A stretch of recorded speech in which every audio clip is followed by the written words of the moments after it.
Hi everyone, thanks for tuning in to Bluegrass Home Garden TV. We are over with Richard at Springhouse Gardens today because I don't know if everybody's telling you, but I'm getting that bug.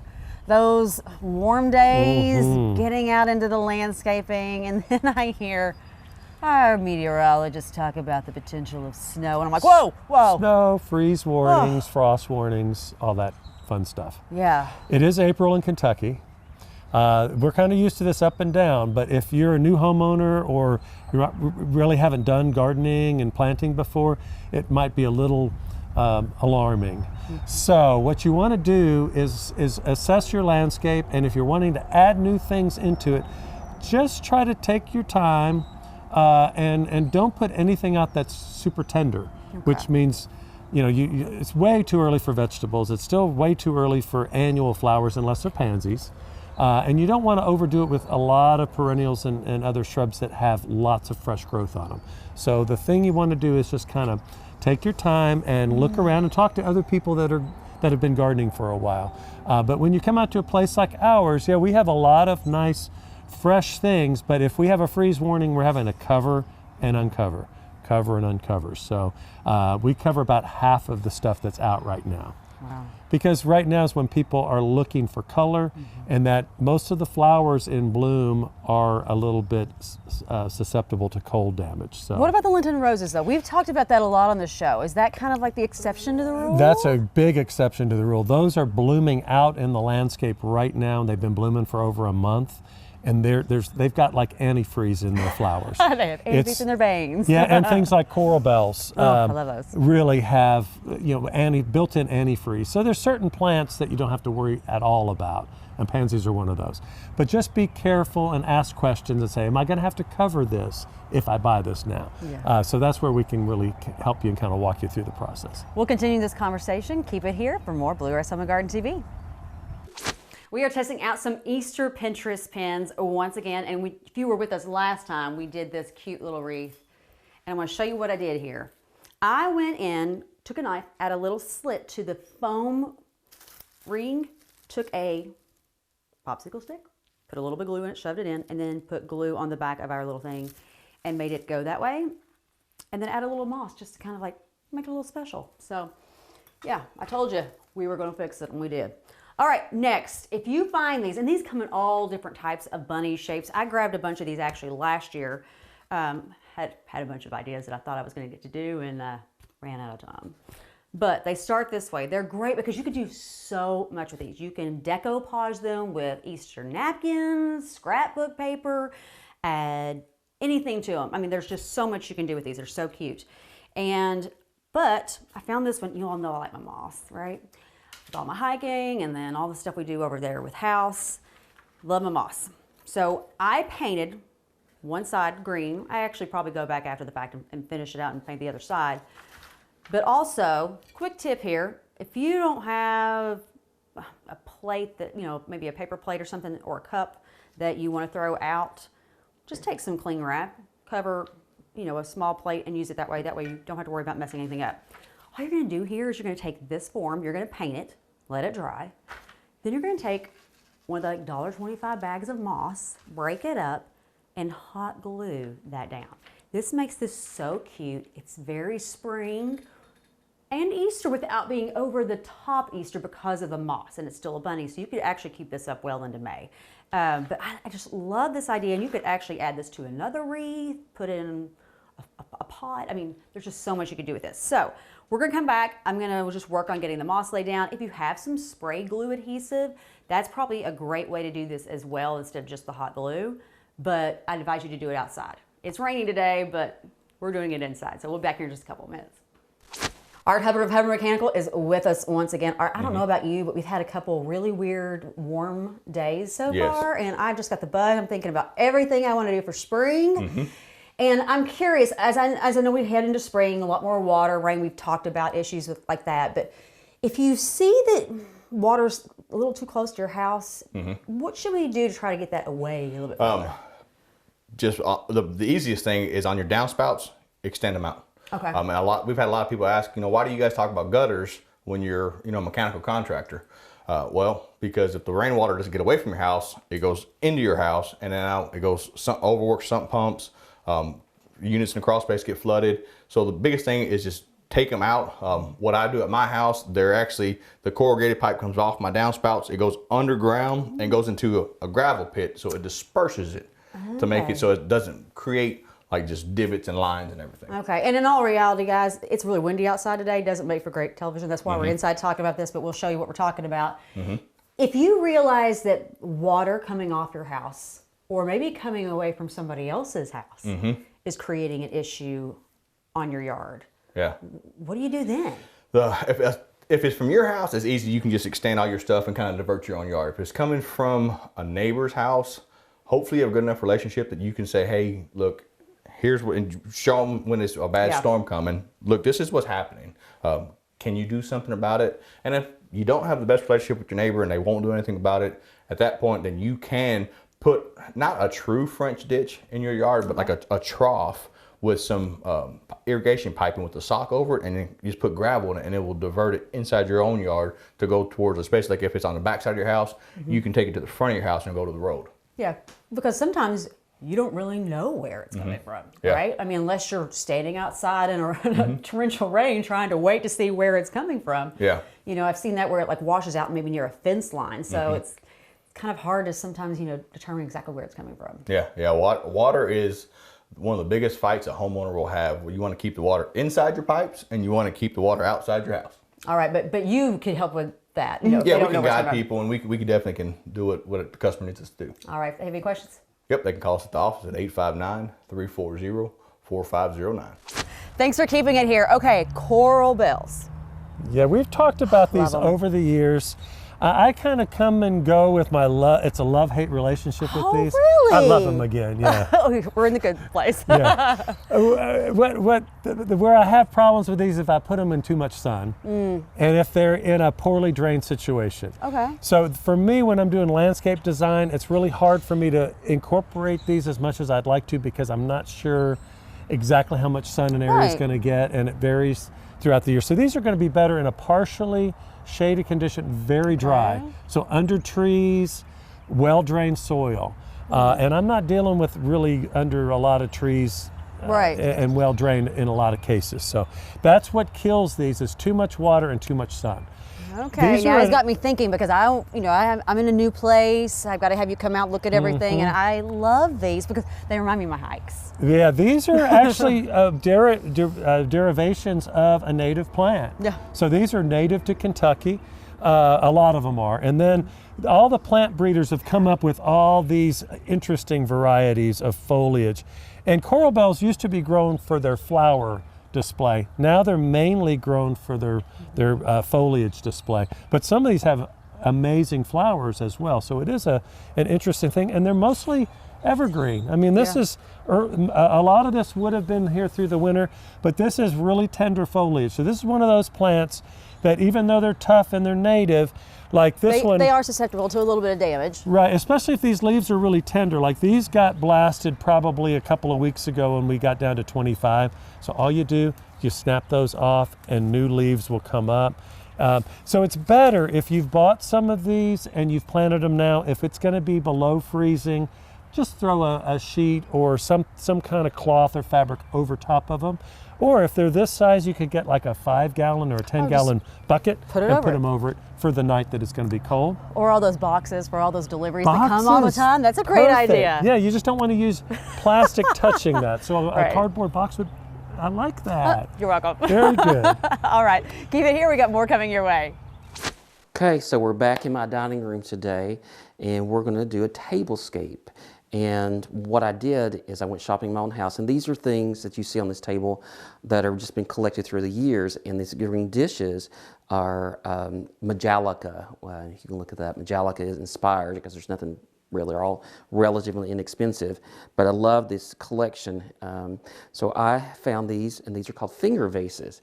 So I'm going to set this on my wooden tray. And at the store, we have these wonderful little ranunculus bushes, and I cut those apart in individual stems, and I put those in the finger vases to add a little flower to everything. Let's put one in there. And then the other are these woodland ferns, because that's my little theme, that I come in little bundles that came in the store a few weeks ago, and I think they're just beautiful. So I'm going to add that without burning the house down. Cut one very, very short because his base is small. Poke him in there. And that's basically my flower arrangement, and I love how simple that is, all kind of corralled together.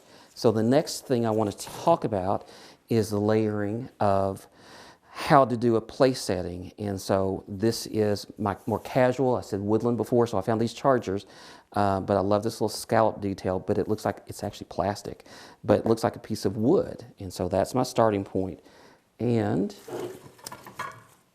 I talked about we're in a formal setting. These are dishes, I love this story, that my wife's grandmother would always give her, I think it was $20, maybe $25 every Christmas. And every year she would go to, who was this? Pier 1, it was Pier 1. And she would always buy these dishes when they went on sale at Christmas. So we have this huge collection of very formal dishes, but that's my setting. So I start this and put it on my woodland, and that's my first layer, and I'm going to come back and do the last little trick to show you how to get this effect that we're doing for our formal meets woodland dining room experience. Thanks for keeping it here. So Lenten roses, we mentioned that a little while ago. I love these, and I swear every season I see new varieties. Oh, I mean, yes. This doesn't even remind me of a Lenten rose. It has so many layers. I mean, look at does. this over here. And then it's not just the flowers and the green foliage, but now there's this really cool Look at that pink. series of hellebores that have silver and pink foliage and still beautiful flowers. So these are totally cold hardy. Okay. So if you're purchasing one of these now, this is the best time. March and April are the times to come looking for these, because you're going to actually get to see the flowers blooming. I know, I'm going to step over here and maybe shop for just a second while he keeps Oh, talking. yeah. I think I just might have to have this. So even though these are okay or perfect in these fluctuations of cold temperatures, if it gets really cold, if the new foliage is coming up and the fresh flowers are up, they still can have some frost damage. A little bit of damage. But they're still very, very much adapted to our climate here in central Kentucky. So yeah, those are pretty ones. Yeah. There's so many. Never mind me, just do it a little shot. Yeah, look at this one here. So cool. Now what's the difference? Okay, little different. Okay, yeah, I see it now, I see it. Yep. Man, I feel like you can take these and no matter what kind of like landscape colors you have going on, you can find these to work with anything. Well, you can. They come mainly in pinks and reds and whites and kind of greens, but there's new ones that are kind of, look at this one that's kind of yellow. Yeah. Some different yellow, actually this one, see the color on that one? It's really neat. Ooh.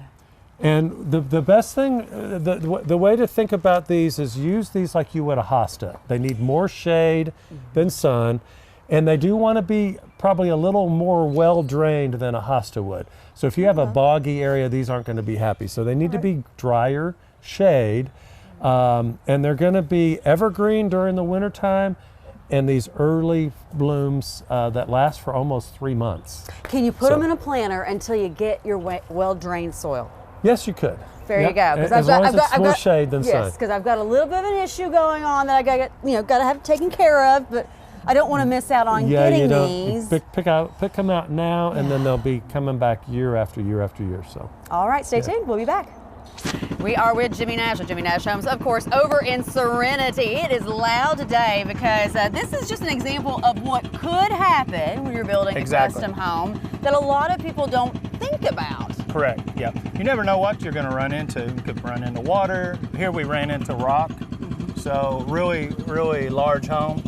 We'd probably have to take out 5 or 6 foot of rock to get to an elevation we want. We knew we were going to hit some rock, but we didn't know it was the extent of what we've got here. So you can see by all the rock that we have here, we got piles and piles of rock. But we'll actually be needing it and we can use it. So it's actually going to be repurposed on site for the road and retaining walls and those kind of items. So, when people are going in and they're looking to buy or build a custom home, correct. They're probably looking at different builders in the area. And there are some advantages when it comes to somebody like yourself, because you're used to encountering these and being able to overcome them in a way that's not going to be too much of a headache for the homeowner. Right. And that's, doing this for 30 years, we have a pretty good idea of how to handle the situation. So it's not that you're ever going to run into it, it's how you handle that. And so we know, and having the resources to do it. Right. So, we hit rock on the second day we're digging it. The next day we have this big piece of equipment and another piece of equipment to take it out. So there's no downtime other than the extra time it's taken to remove it. Yeah, and I would think that you have such a long-standing history and working relationship with so many people that you can be like, hey, you can pull people in a lot quicker than maybe somebody who doesn't. Exactly. Yeah. And we just met with another contractor, commercial contractor, looking for a place to put 200 loads of dirt, and we need 400 loads of dirt. So they'll start bringing it Monday, and it's just that relationship building, and it's pretty simple. Jimmy, for all those people out there who are like, man, I really wanted to build a home this year, but they're on the fence. Yeah. We were having some conversations the other day, and I didn't realize how drastic things could change in a 30-day period. The price of things, sure. And that's just another reason to have somebody that you can feel like is going to be very transparent and what the costs are and what options you have. And when you get a price, what options you have to get to a price that you want to be without scrapping the whole project. So. Right. All right. Well, if people have questions, how can they get a hold of you? Because you're from start to finish. Like if somebody just called you today and say, "Hey, I want to build a home." Well, how long? Yeah, the beauty is it takes 4 or 5 months, so maybe 6 months to design a home. So as we're doing that, we're planning on starting it 5 or 6 months from day one. So there's really no wait in that process. Okay. But they can call me at 859-621-8880 or jnash@jimmynashhomes.com. Thanks for keeping it here. Everybody hears me make little, references to all of my hiking, because anybody who follows me on Instagram, it's work, just life in general. Right. It's just Amber, right? So I do a lot of hiking, and there's a lot of native plants that are really showing off this time of year, and you all have a whole selection of them, so you don't have to always go hiking looking for these. That's right. We have them right here. And one of our favorites that has done really, really well on our property, so these were native bloodroot that we obtained from down by the Kentucky River. We had actually an employee that lived on a piece of property that had these bloodroots growing everywhere, and they were going to get destroyed. So he brought us a couple of clumps 25 years ago. We planted them. Wow. They've taken over our hillside by our office, and now we're able to dig them and make them available for sale.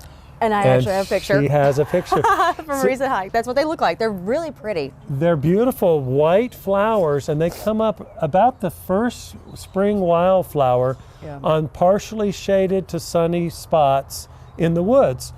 But most people aren't ever out here in the garden center that early because it's early March. Yeah. A lot of people might not realize that the foliage is so cool on them too. And unlike a lot of things like Jack in the Pulpit and Trillium, whose foliage disappears really quickly after the blooms are there, bloodroot will have a beautiful foliage until about the 1st of July. Yeah, and Trillium, just in case you're all wondering, is these weren't fully bloomed out, but they're very pretty too. But the foliage is to me, the awesome. prettiest part of those. But what's neat about bloodroot is this is where the flower was. So if you come out and purchase one of these, you're actually buying seed as well as a perennial plant. So you've got this that's coming up. You had a flower that got pollinated by the early bees and things, and then hopefully this will seed into your garden and come back year after year after year. So it's a really fun plant. Gets its name because the roots are blood red when you cut into them and divide them like what we've done here. But it's a great early spring plant, native Kentucky, native Provenance, so it started out right here. So it's kind of fun, and we have lots of natives to look at. All right, stay tuned. We'll be back in just a little bit. Okay, so we're back in my dining room today, and what we had left off with is using this wooden charger and our formal plate. But again, we talked about doing woodland and majolica, and so there's this beautiful little cake plate, I guess what you want to call it, dessert plate. But look at that little beautiful layer, and it's starting to tie everything together. And then I was lucky enough to find this beautiful kind of ticking inspired linens, and I just folded them over and ironed them in. But I love that little mossy green color. And really, it's not even the same color. This is like a funny color, and this is a yellowy, and this is a blue-green, but I love that color. But how pretty is that? Again, casual, formal, casual, even kind of country a little bit.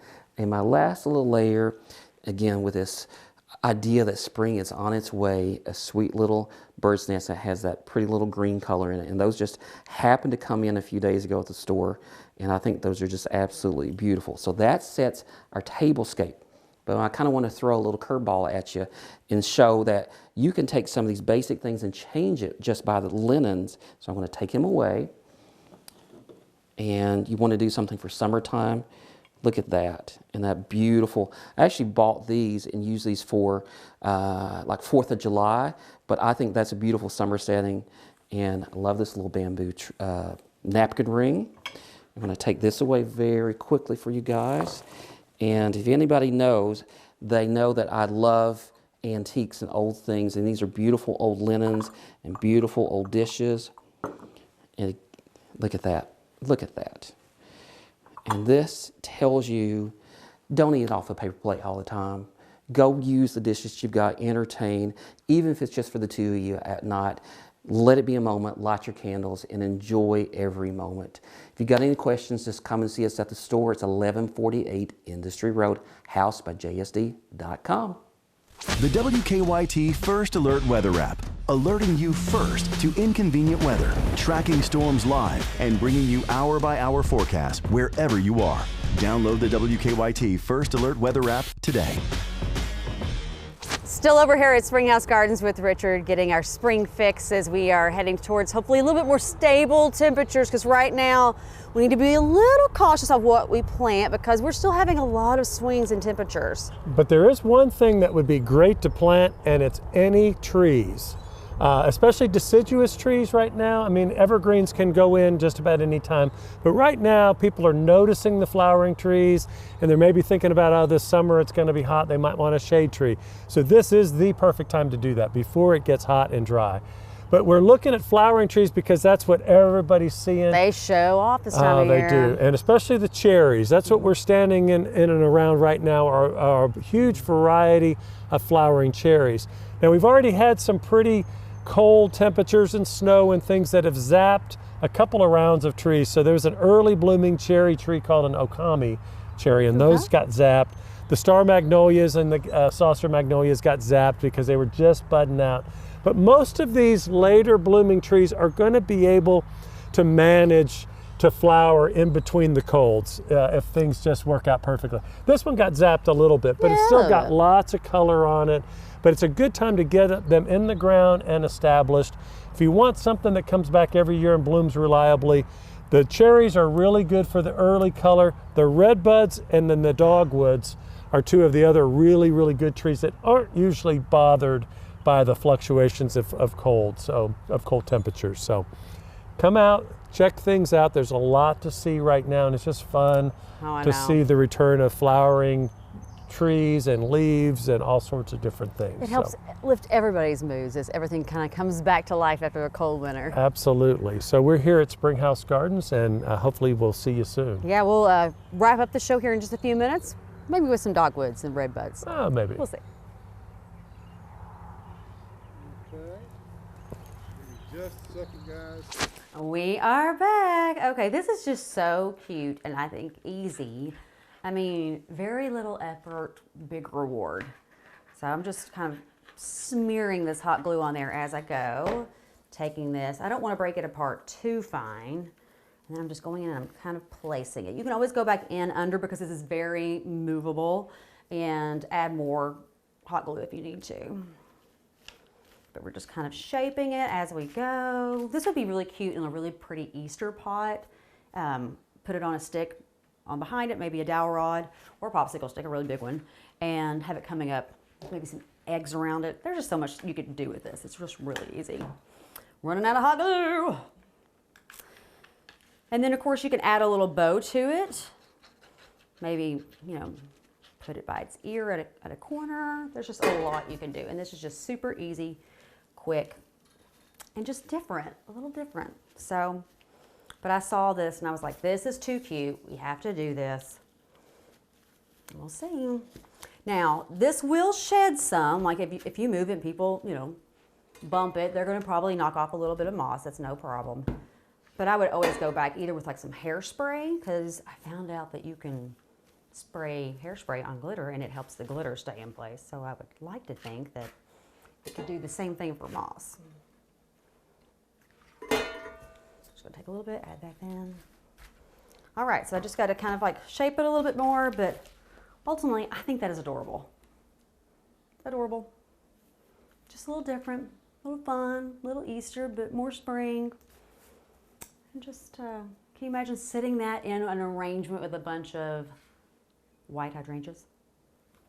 I think it'd be a winner. All right, I definitely think this is a Pinterest win, but I do want to finish off the back and paint it green so that doesn't stand out. But just think of all the ways you could use this. If you do something like this, let us know. Send us your pictures on Facebook or Instagram, and maybe we'll showcase it here on the show. We'll see you next time. We've got another one for you.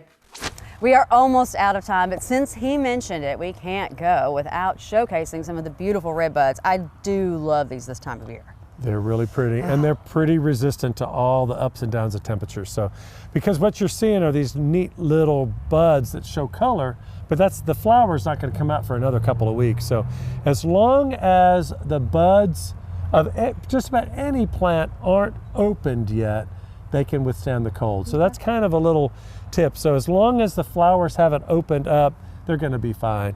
And on a dogwood, what you're seeing as the color of the flower is the flowers and the inside of those petals. Okay. So they're not really bothered by the cold either. So, but red buds are great. These are probably my favorite ones. This is one called Appalachian Red, which is actually like a really hot pink. But they come in all different colors, sizes, shapes, and forms. So red buds, there's one to every landscape, if you can get them to grow. Some folks don't have any luck growing red buds. We might be referring to somebody from behind the camera. Behind the camera, but he doesn't need to give up. He needs to try again, because red buds are one of the easier ones to grow as long as you keep them high and dry. They don't want to be low and wet. So high and dry and more sun than shade. All right, so, garden center hours right now? We are open Monday through Saturday 9 to 5 and Sundays 11 to 4. All right, thanks for tuning in. We'll see you next time for more Bluegrass Home Garden TV.